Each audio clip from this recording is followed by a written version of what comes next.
anything really matter? What does it matter? I mean, it matters. Well, it does matter. What's the It matter? matters. Well, it does matter. Does it matter to you? Does it matter to you?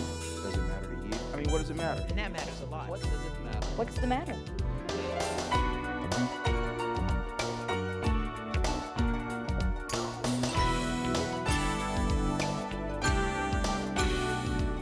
Does it matter to you? It matters to me. Hello and welcome to Tallahassee Matters. I'm Gil Daspit. Our regular host Tamara Smith is away, so I'm filling in. Today we have two segments for you. Later we'll visit Jennifer McGavero, an urban forestry specialist, and she'll bring us some best practices on planting trees. Right now in our first story, we will see how the city enhanced its summer jobs program and helped many local youth expand their horizons and earn a paycheck as well. Let's take a look.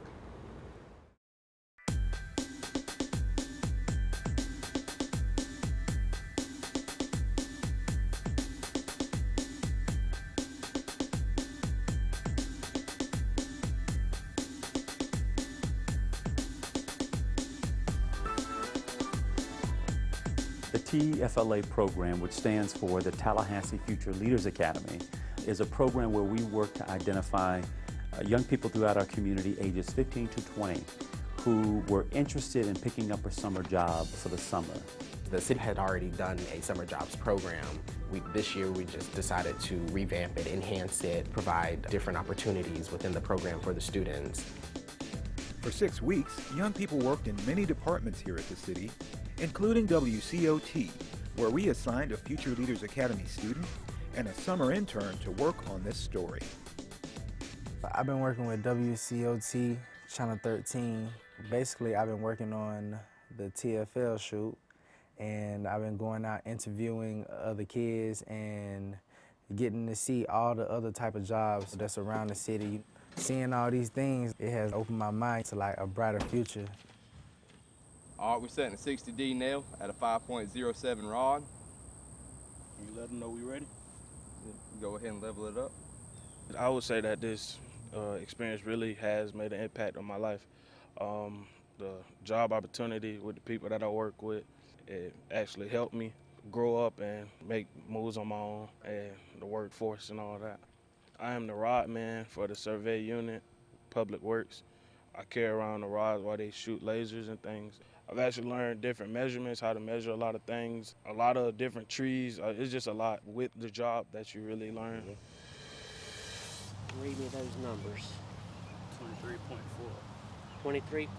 All right, got that distance. 20. My name is Dalen Pompey. I'm going to 11th grade, and I work for Public Works. And what we do out here, we survey the roads and find property corners. And this is some of the equipment we use: the camera, the bipod, the rods. Last year, 10th grade, I took geometry. It helps me a lot with geometry, finding the radius and all that.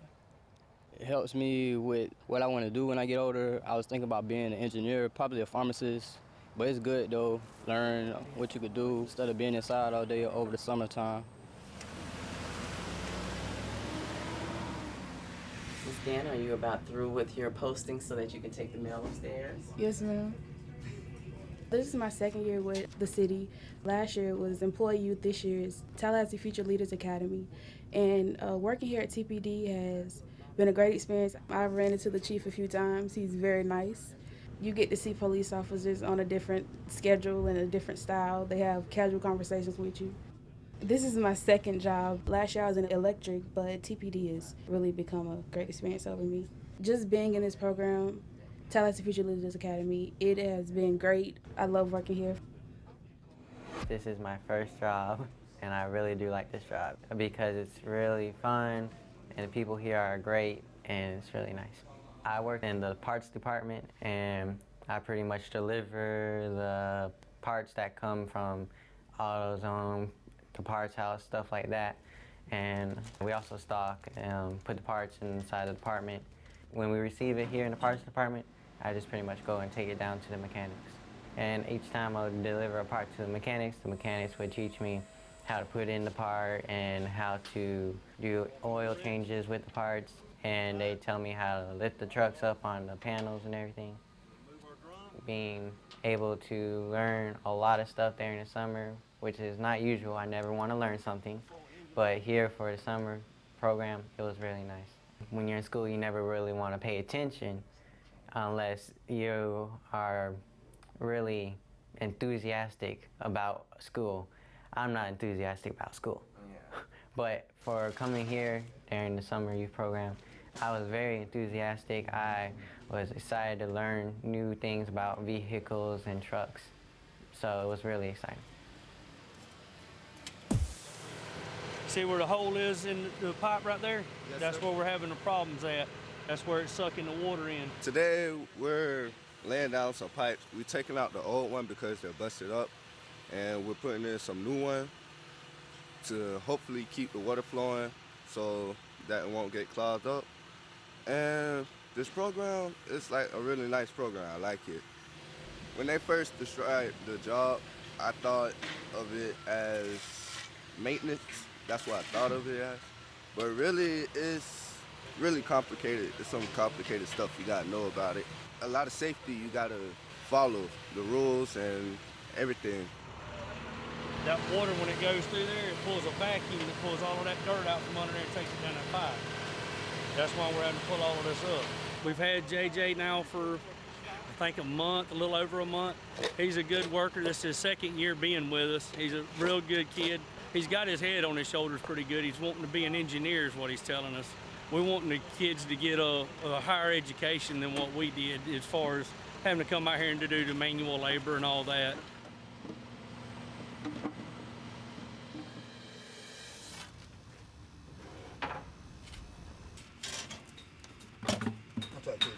You're all right. I want you to hand this mud down to Nick. Let him know it's coming. Yes, sir. Got it? Mr. Nick, there's some mud ready. All right. Send it on down. The program for me, it's like a learning experience. That's mainly why I wanted to do it. Just get to learn new things. And like my dad was telling me about, it's good, to get a job experience before you go out into the real world and get older so you know what it's like.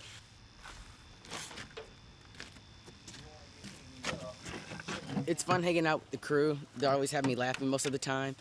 And another thing is it gets me out of the house. It's my first job, so it's a good experience. Horn. Ashton, his eagerness to learn has been just fantastic.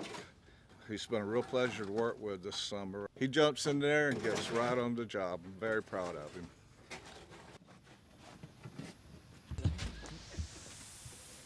Okay, so what I'm doing here is his mobile work management is broken, so I'm trying to figure out. I'm working at the city of Tallahassee with underground utilities. I have updated computers and I have edited videos. Updating the computers just so that people that's out in the field and stuff can use it better. And I edit the videos from when they were preparing sewer so they can see how long it took and the progress that they made. Camilla's been with us for about 4 weeks now. I've had the opportunity to train her on Adobe Photoshop and Premiere. She's picked it up very quickly. We've gotten some really good kids, and we try to keep them where they're busy and learn something and have a good time while they're doing it.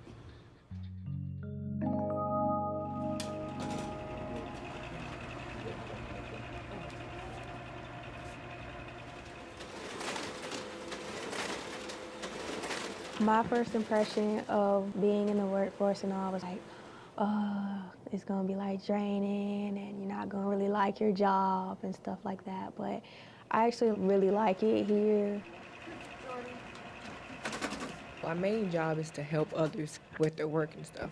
So for example, we go to Mr. Don, which is an audit, and we put together these cool little red bags that contain like pamphlets and tablets and night lights and bulbs and shower heads. And it's pretty cool, and we just, help others. How has this job impacted you and how has it helped you mature? Well, this job has impacted me by having something to do over the summer.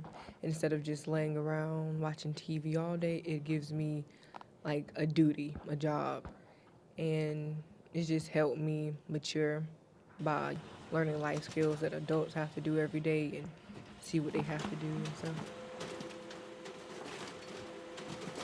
Working here, it was fun. It was a great experience. One of my favorite times working here was a deadline, and when I had to go out and interview a lot of people, that was one of the best times here because I was so active all day. The day kind of went by fast, but at the same time, I enjoyed the day and working with my coworkers and everything. My coworkers have went out their way for me, and that just shows me that somebody cares. Everybody is not like that, you know, so my coworkers are great. It was fun being around them. If we're trying to have a real meaningful impact on what our future looks like, then we've got to invest in those people today, and it has to be meaningful. We got to equip them with the knowledge, the skills, and the tools that they need to be extremely successful like that when their day comes.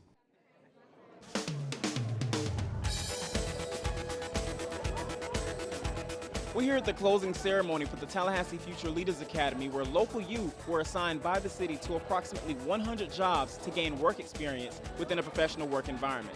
I hope that you've learned a lot about yourselves. You've learned who you are as a person and through this experience, have a better understanding of maybe where you want to go in life. I'm here today to help you to learn a little bit more about what the next stage of your life is going to be like. Next up, we have a financial literacy simulation. What job would you be interested in? Social worker.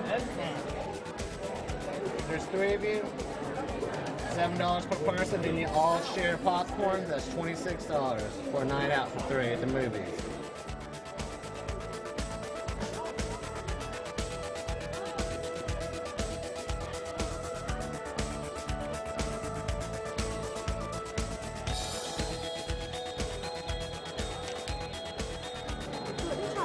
$130 for the house phone, the internet, and then the cable, man. You better use up. You better get a package. Nah, we got to. Okay, so who enjoyed themselves today? Yeah? Was that fun? Good. We've got certificates for you guys and swag bags.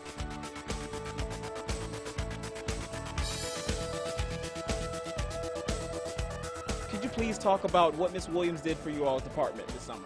Well, Asha worked in the fire administration office. She helped us with all the fire chief office duties that we have. Would you recommend this to other students who, want to probably do something productive next summer? Absolutely. I think this program was very helpful, especially for a confused student who really doesn't know what they want to do in life. It's very helpful. It opens your eyes to much different things. I work for fleet management.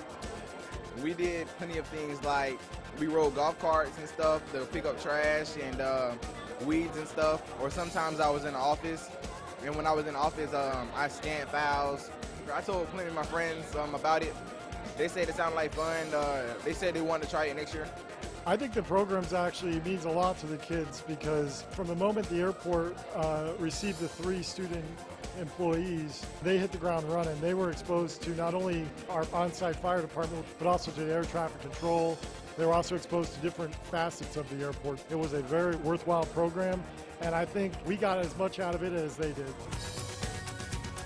You all have done an amazing job. If you have a dream, it starts now. You don't wait until you get there. You do it along the way. I am looking forward to seeing each of your names and lights because I know that you have a bright future. Thank you.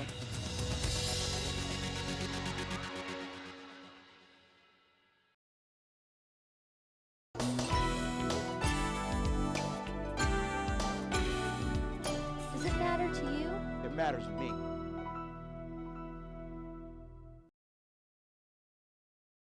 Sick? Yeah, fever, aches, pains, but I never take sick days. Your part is covered here. We got it covered. If you want to go. 5 years, no sick days. Welcome aboard. Evacuation? Now? Yes. Please. Jeff, this is you, isn't it? No. Sure, I love it when my employees are dedicated and they want to come to work. But you got to draw the line.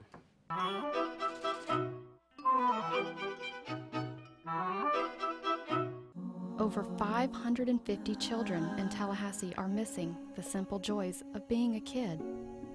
I miss having my own bed.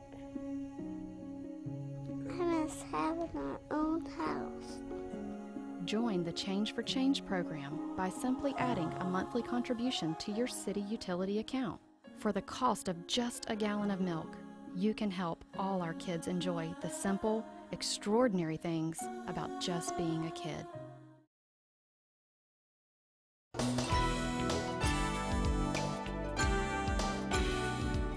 Does it matter to you? It matters to me. Welcome back to Tallahassee Matters. I'm Gil Daspit. In our next segment, we'll get some advice from Jennifer Magavero. Jennifer is an urban forestry specialist, and that means she works with trees. Jennifer is passionate about trees, so if you want to know the best way to plant a tree, she can tell you.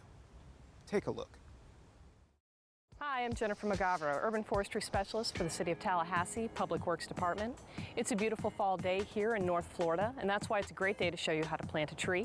And a little bit later, I'm going to discuss the Adopt a Tree program that the Public Works Department is supporting. Today, I've got a southern red oak that I'm going to show you how to plant. Fall is a great time to do this. If you've ever ordered bare root trees online, you know they come to you usually in the fall or the winter, and that's because all the leaves are gone and it's resting. That's a great time to get the roots in the ground, let them establish, so that come spring when those leaves flush back out, you'll already have an established root system and you eliminate a lot of your risk of transplant shock. Here in Florida, we don't do a lot of the bare root trees, but you'll still see with your deciduous trees, like on this red oak, they're going ahead and they're dropping their leaves. Even though they're containerized, even though our weather is beautiful all year long, they still need to take that rest. Another great thing about the fall weather is when we dig the hole to get this guy in the ground, we're not sweating. So first, we're going to dig the hole. I cheated, I went ahead and already dug the hole. And it's not rocket science. Most important thing, go ahead and just make it wider than the root ball of the tree. Most recommendation is 2 to 2.5 times wider than the existing root ball. I just took it as wide as I could. A good way to measure it is go ahead and use a tool like a trowel and make sure. So we've got plenty of room on either side. That's not the important part. The important part is the depth. That is probably the second most important part about installing a tree. I'll tell you the first later. We want to make sure where the depth is. Now we're not measuring to the top of the pot, we're measuring to the top of the root ball, which is right around here on this handle. We're going to put that in, and you see that depth mark is higher than where I've currently got the at-grade level. That's perfect. I know everybody freaks out with that, it's too shallow. No, it's perfect, and I'll show you why. So we've got the right depth, we've got the right width. Next thing we're going to do is we're going to tease him out of his pot. I say tease because it's a gentle process. This is all of his living material for the next few months while he loses his leaves, so we want to be very gentle. We're going to tip him on his side. We're going to gently tug him out.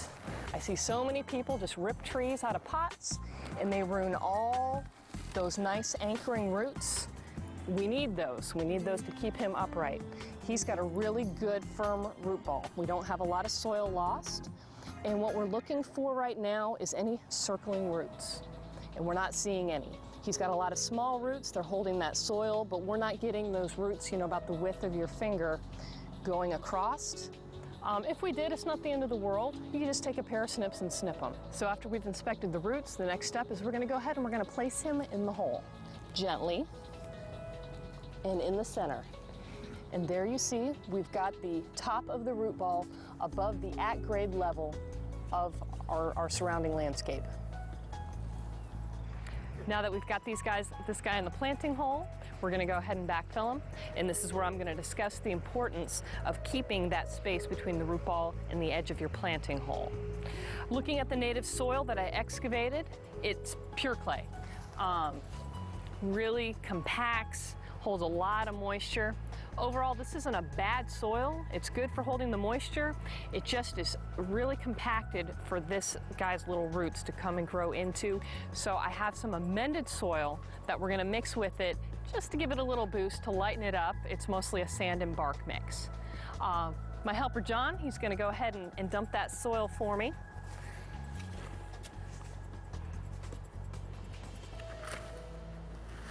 Thank you, John, I appreciate the help. So as I backfill, I'm gonna make sure that I'm mixing both soils. So you get a little bit of both. And again, this isn't necessary for everybody's tree installation. Try and judge the soil that you have on site. And if it needs a little perk, this is all amended soil that they sell at any of the big box stores. Okay, we've got a fairly even layer of soil in the bottom of this hole. And this is where we're going to want to start watering it in.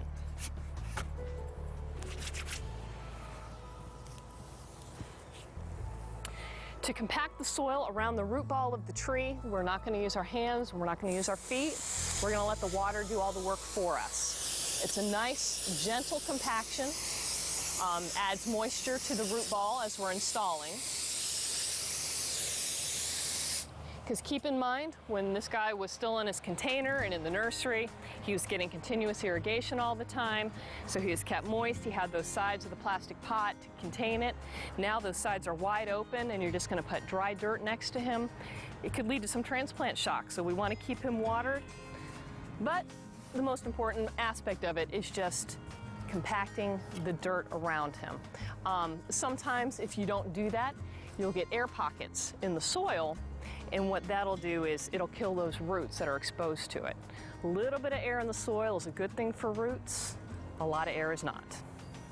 Once he comes this far with his roots, those roots have a good enough start to go ahead and penetrate this more compacted soil on the side. That's the reason that we want to make sure we've got this nice wide planting hole. Add a little bit of water.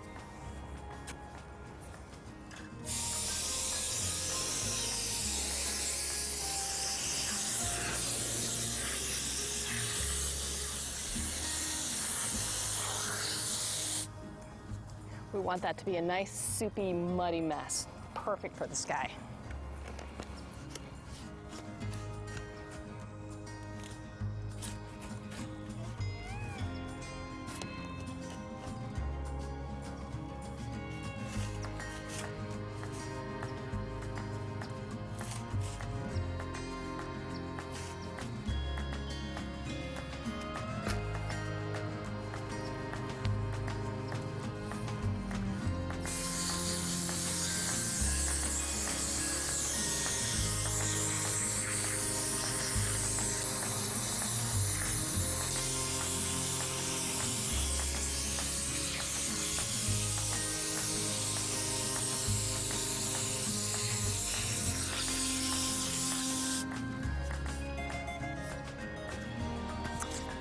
And this is what you want to see when your tree is fully installed.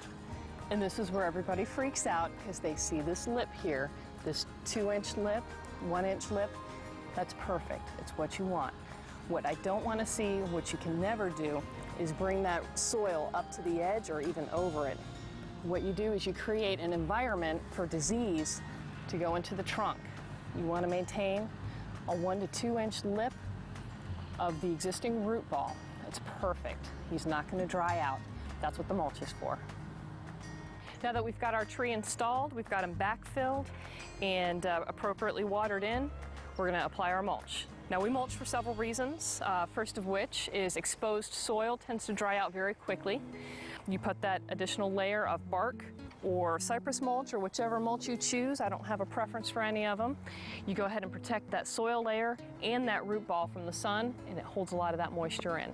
The second problem is us homeowners, when we mow our yard, we do not want to come back with the weed eater, so we tend to mow a little too close to that trunk, which can cause damage and injury not only to that root ball but to the trunk and the bark.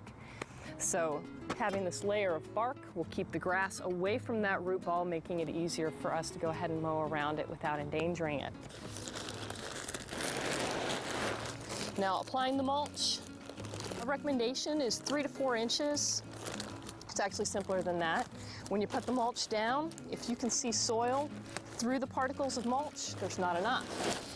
If you put that mulch down and you really got to dig to find the soil in the root ball, you put a little too much. So you want it somewhere in between, about that, again, that 3 to 4 inch mark. So put our mulch down. Now the other part is keeping it away from the trunk. We don't want that mulch, touching right up on the trunk. That has that same issue as putting the soil on that root ball and touching the trunk. It just introduces all sorts of disease pathogens. So we don't want to do that. Go ahead and just keep a couple of inches off the trunk, still covering our root ball, and there's no issues with the root ball drying out. And it just dresses it up and makes it look so much better, suppresses the weeds, and as that mulch breaks down, it adds more organics to that upper soil layer. So when we're done mulching them, we now get to the most important part about putting this tree in, and that's the establishment period of watering. You can do everything wrong with installing this tree, but if you water him correctly, he will probably survive. Similarly, if you do everything right with putting him in, but then walk away without watering him, he probably will not. So you're going to need to follow up with watering. First 2 weeks, most important, you're going to water once a day, 3 to 5 gallons.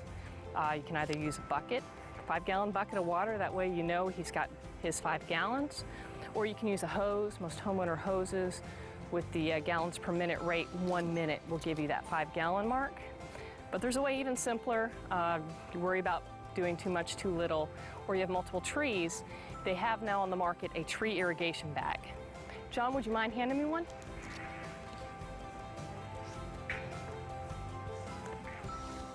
Thank you. They sell these bags now. It wraps around the tree, zips up around it. It just sits right on top of that root ball. And you go ahead and fill it up with water. Has a reservoir, usually holds maybe 20 gallons. And it'll slowly weep out holes in the bottom.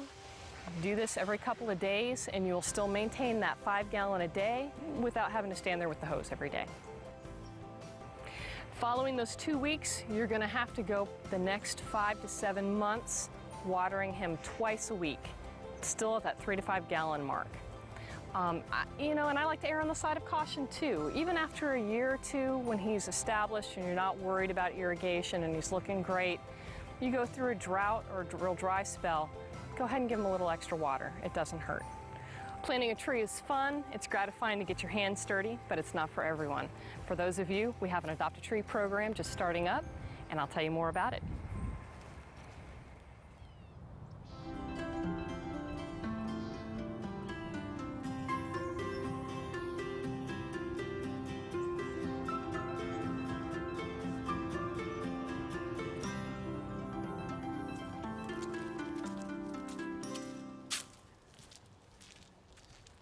Registration has just opened for our 2015 Adopt a Tree program. This is a program the City of Tallahassee puts on annually through the Public Works Department to increase the urban forestry here in the city. The Public Works Department makes available to eligible homeowners up to 2 trees. Eligibility is limited to city residents, and the trees will be located in the front right-of-way of your property. City staff will work with you to establish a location. We've got some great varieties we're offering this year: Southern Pecan Elliott, Magnolias, and the Eastern Crabapple. So get in touch with us if you wish to participate. Best part is, city staff will do the installation for you. In your search engine on the internet, go ahead and search for City of Tallahassee Adopt a Tree, or give us a call at area code 850-891-5300. It is a first come, first serve, and we're limited to 400 trees. We'd love to hear from you. In fact, maybe I'll get to meet some of you when we do the installation. That's all for this edition of Tallahassee Matters. For WCOT, I'm Gil Daspit. Thanks for watching.